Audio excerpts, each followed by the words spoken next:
There could be no doubt of the fact.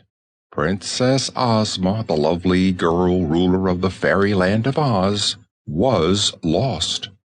She had completely disappeared. Not one of her subjects, not even her closest friends, knew what had become of her. It was Dorothy who first discovered it. Dorothy was a little Kansas girl who had come to the land of Oz to live, and had been given a delightful suite of rooms in Ozma's royal palace just because Ozma loved Dorothy and wanted her to live as near her as possible so the two girls might be much together. Dorothy was not the only girl from the outside world who had been welcomed to Oz and lived in the royal palace. There was another named Betsy Bobbin, whose adventures had led her to seek refuge with Ozma, and still another named Trot, who had been invited, together with her faithful companion, Cap'n Bill, to make her home in this wonderful fairyland. The three girls all had rooms in the palace and were great chums, but Dorothy was the dearest friend of their gracious ruler, and only she at any hour dared to seek Ozma in her royal apartments. For Dorothy had lived in Oz much longer than the other girls, and had been made a princess of the realm. Betsy was a year older than Dorothy, and Trot was a year younger, yet the three were near enough of an age to become great playmates and to have nice times together. It was while the three were talking together one morning in Dorothy's room that Betsy proposed they make a journey into the Munchkin country, which was one of the four great countries of the land of Oz ruled by Ozma. "I've never been there yet," said Betsy Bobbin, "but the Scarecrow once told me it is the prettiest country in all Oz." "I'd like to go too," added Trot.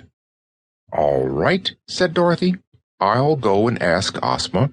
Perhaps she will let us take the Sawhorse and the Red Wagon, which would be much nicer for us than having to walk all the way.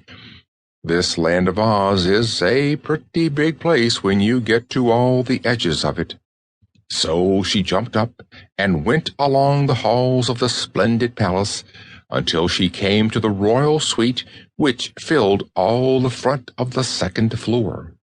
In a little waiting room sat Ozma's maid, Jellia Jam, who was busily sewing.